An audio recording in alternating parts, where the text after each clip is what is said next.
Hello, ladies and gentlemen, boys and girls, children of all ages. It is me, Dukect live on this Thursday evening. Hope you're feeling as good and as blessed as everyone else here. So I'm just gonna get to the show because a lot of stuff's going on.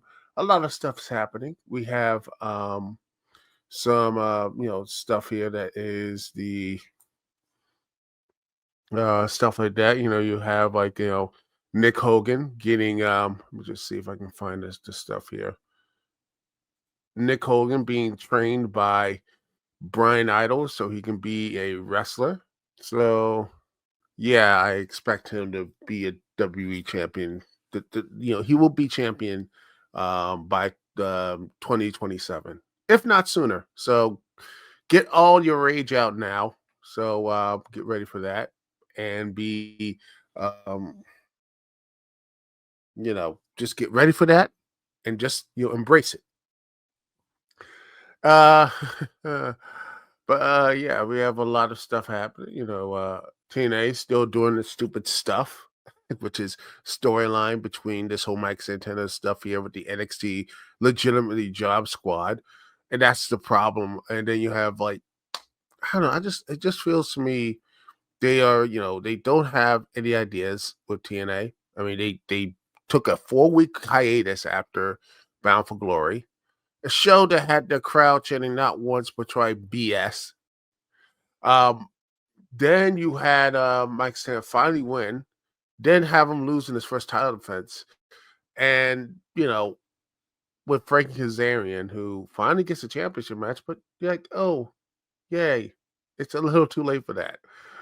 But yeah, it's just TNA as always.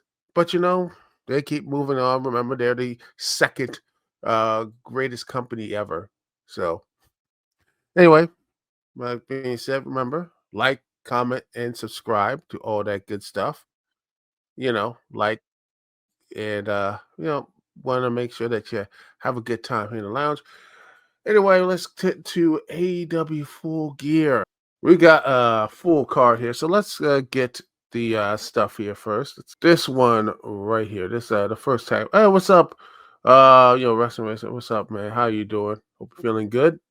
Uh, well, I'm gonna talk about the preview of AEW Full Gear, and first match that I let's see if that it looks like it's gonna be I know the pre shows and such, which is just whatever. I the only one is like Big Boom AJ, Boom and Doom teaming up against Rock Romero, Trent Beretta pre-show, and I'm like Big Boom and AJ, they're gonna win. Matt Caster, Anthony Barnes, Juice Austin Gunn, and Big Bill and Brian Keefe and the Outrunners in a $200,000 money match. Okay, I think that's gonna be a thing. I would have Big Bill and Brian Keefe because I think they need that big win since Jericho's gone. I want them to be a tag team and have Brian Keefe, or if not, have Brian Keefe be a kick-ass singles guy. That'd be nice. Yeah, but then again, we're not going to have that. But what we are going to probably have is probably the Matt's casting their bones, will they, won't they, and everything else. And quite honestly, I just don't really care. I don't. I want to care. I do.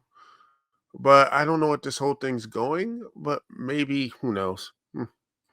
Anyway, where's hell has he been? Brian Keefe? He's been in, Brian Keefe's been still teaming with Big Bill and their tag team. It's, he's still there. Anyway, let's get to the main card. That's where the real stars are at. Let me just move here, share the screen.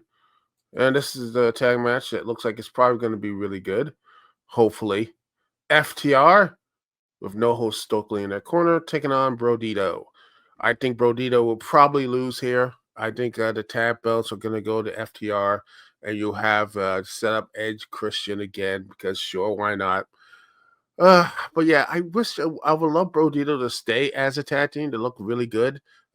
Something to actually be there. But I think Brodito has graduated for his Bandito has graduated. His he should be on the main roster more often. He will be because when he loses the Ring of Honor World title, he'll be on that main, like he'd be like, yeah, permanently on the main roster. I would not be surprised if he wins the TNT title or wins the Continental Classic or something from Takesta next year, and route of winning the world title because they are already putting that for him. So yeah, the acclaimed, they're gonna probably win, and they'll probably go in there, will they, won't they? They hate each other, but maybe they're trying to do a New Day storyline where they just, eventually just become the hatred will be against Billy Gunn or what have you, and they'll team despite him. I don't know. It's just weird. The whole thing is weird. So I have no idea. So let's see. Next up, this one. After setting him on fire, Pac will face the wrath of Darby Allin. I don't know what they're going to do to each other, but probably something crazy. So Darby Allin, I think, will win. I think Pac was going to lose. I think because again, Pac is most consistently consistent. Honestly, if he wasn't injured or didn't have any travel issues, he will be a world champion by now. In my personal opinion. Could be wrong. Maybe he doesn't want the world title, but maybe he's just like comfortable where he's at. But I think he should have at least one world title run. He has been, consistently consistent. Yeah, Athena. The last time I saw her wrestle on Dynamite was her teaming up with Mercedes Monet, and she lost. They lost the tag team stuff, which I thought there would actually be a will they, won't they, hate each other tag team. I don't know. I'm surprised they didn't do it. It's just weird. The whole thing was weird to do. There's a lot of weirdness going on. Uh, you know, so much weirdness with this whole card and company. Let's see. Next up, ladies and gentlemen, is Kenny Omega and Jurassic Express versus Josh Alexander and Young Bucks $1 million match. I think it's going to be the Young Bucks turning and joining the Elite again because this company is going to have one last Elite run before they all retire, probably in 2027. Young Bucks, and I think I think that's what's going to happen. They didn't say yes to the Don Callis family last night during Dynamite, so that's what it is. I think that's what's going to happen. We see Luchasaurus and Jack Perry. That's going to be some great stuff here.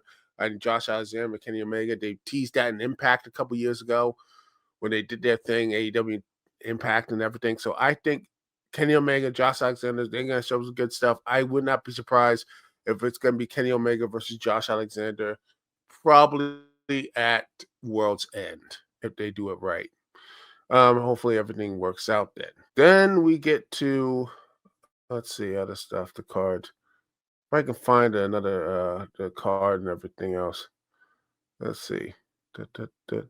Oh, well, here's one. No holds barred. This has just been announced.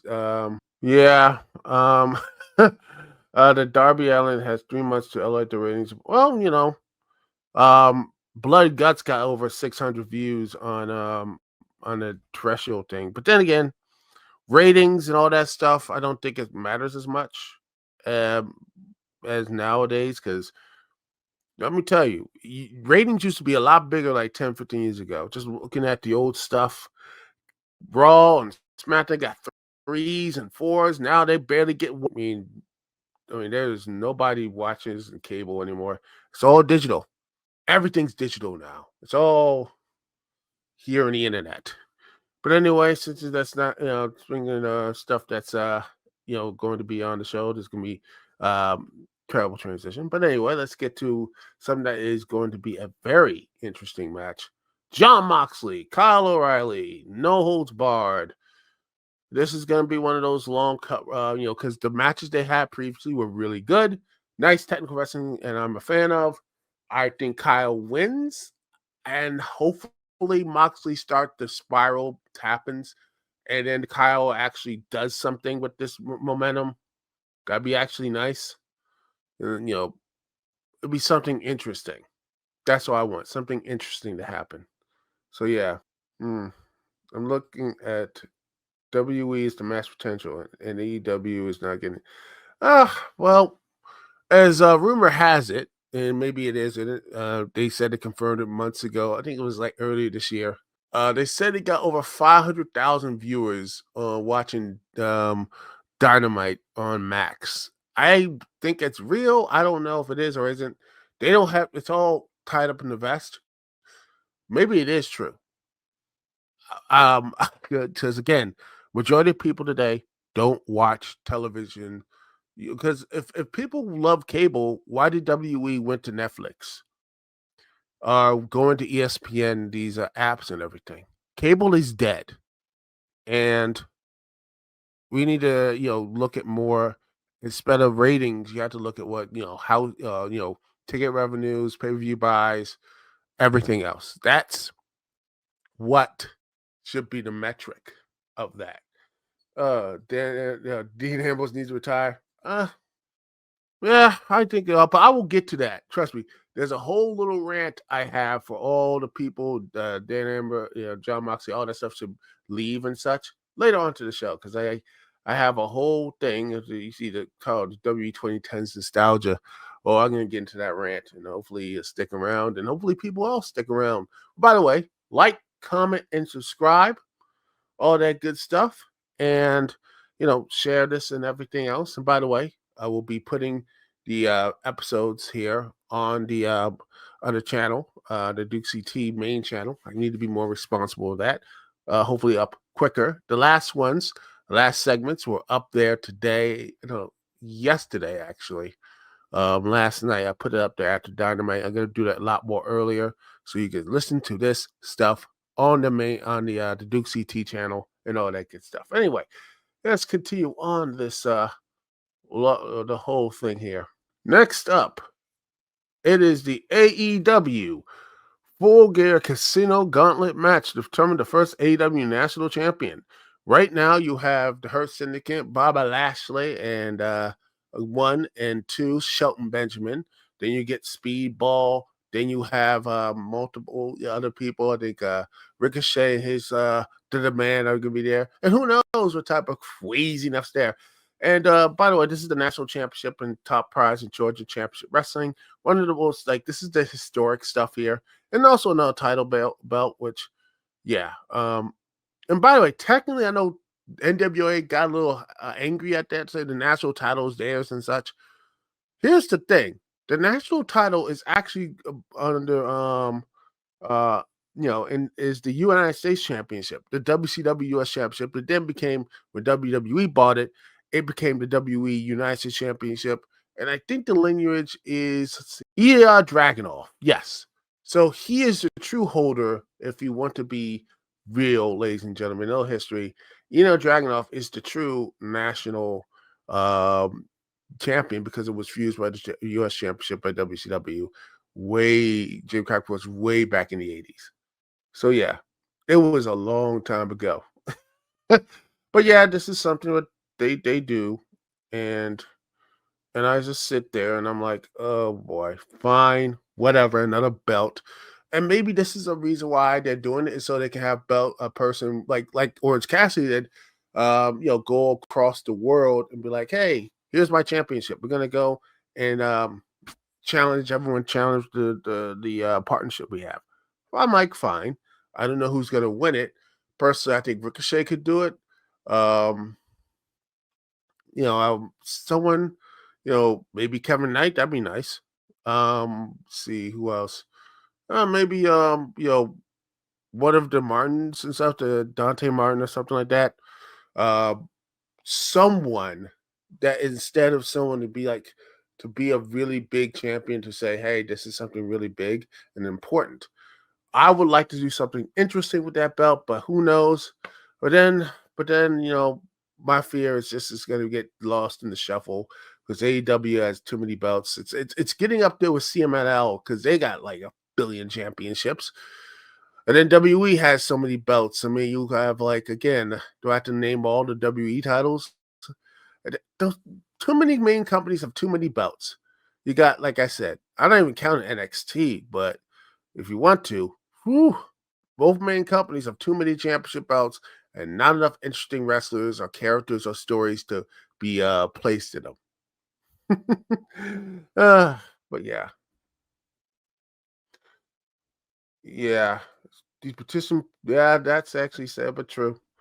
These participation trophies are not making people household names. Yes, they're not.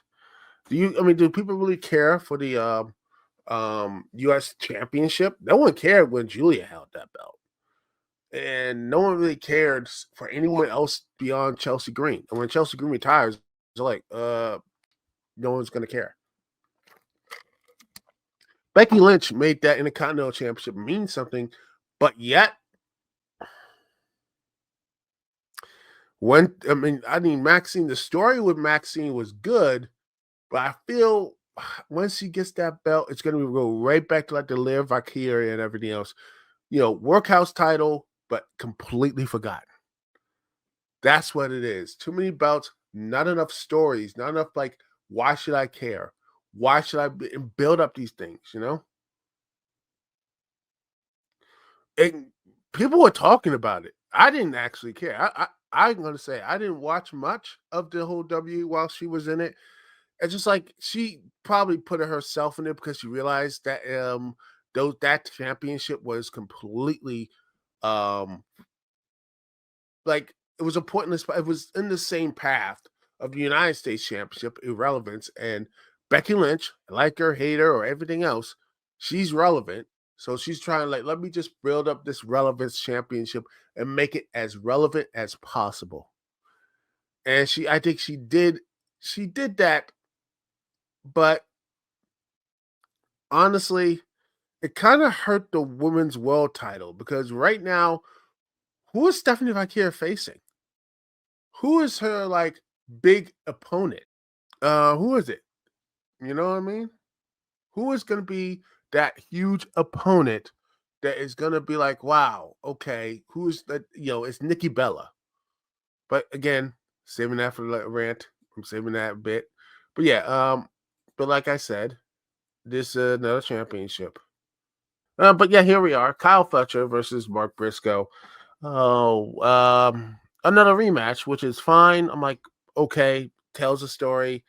Um, I think Brock Briscoe wins, has a short run with the TNT Championship, loses to Kyle Fletcher, again, probably at World's End, and have like your reverse, like, have him, okay, you win the match, but guess what? Now it'll be a last man standing match, and my Mark Briscoe impersonation.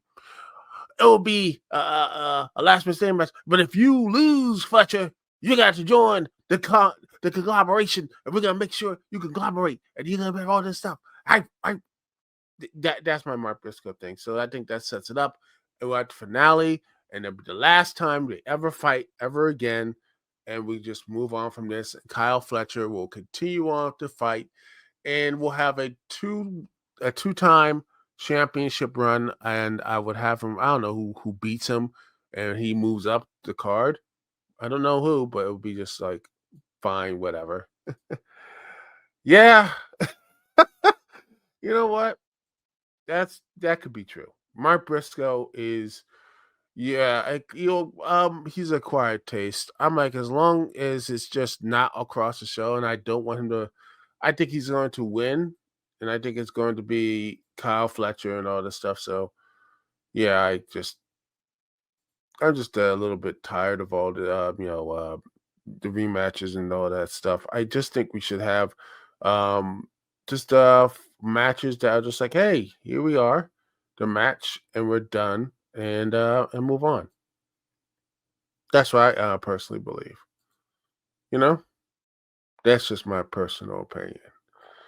Anyway, let's get to the last of the main events here, ladies and gentlemen, boys and girls. We're getting to the last stuff here.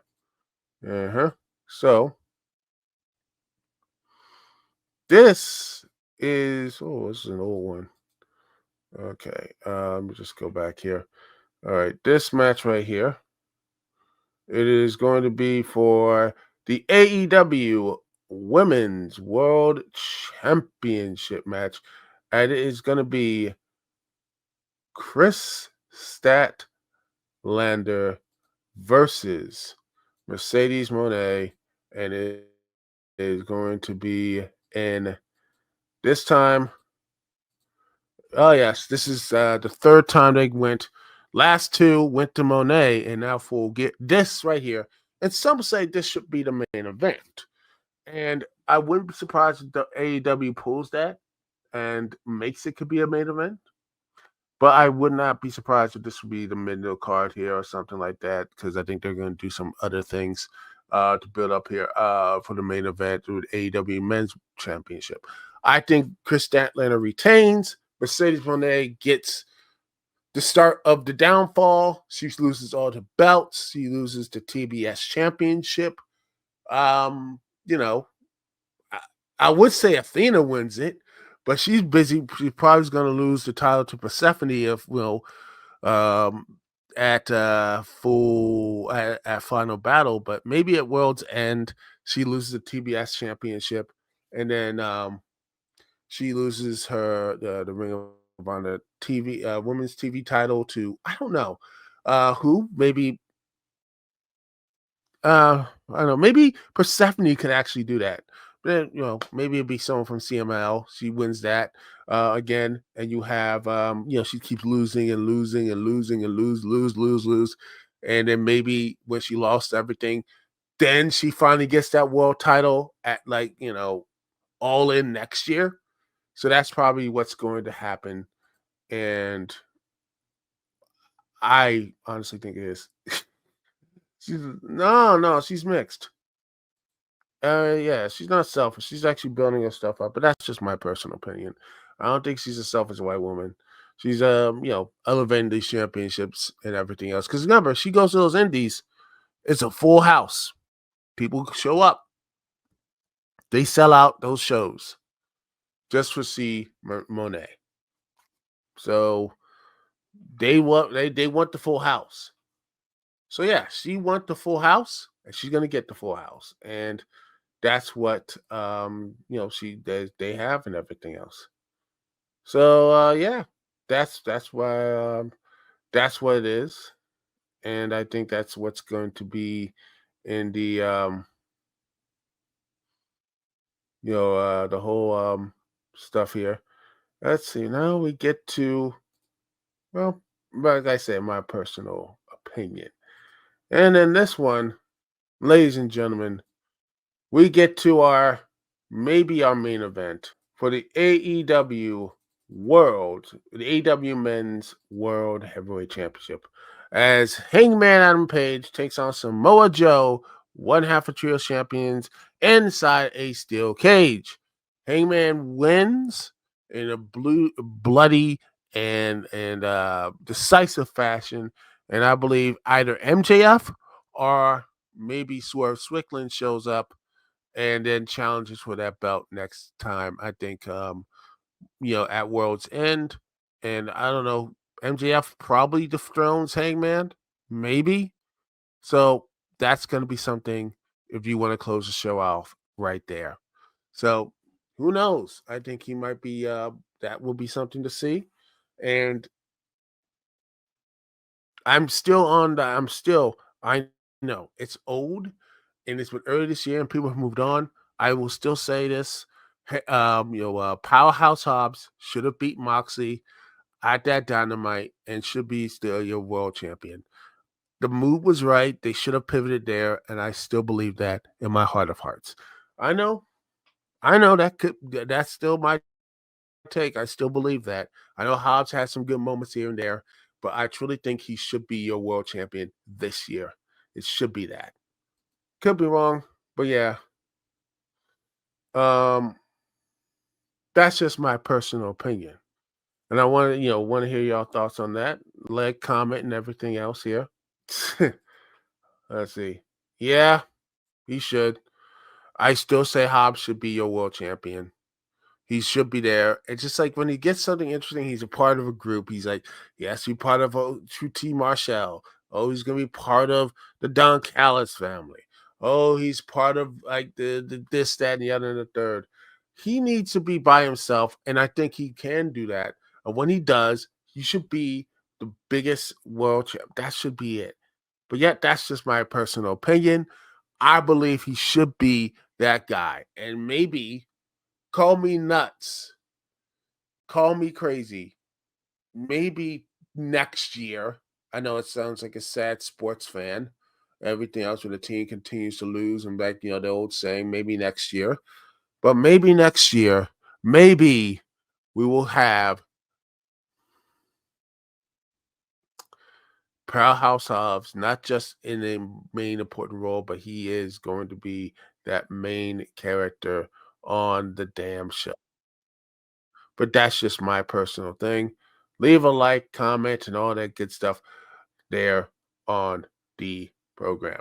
Thank you very much. By the way, we'll be taking a small little break, and I will come back.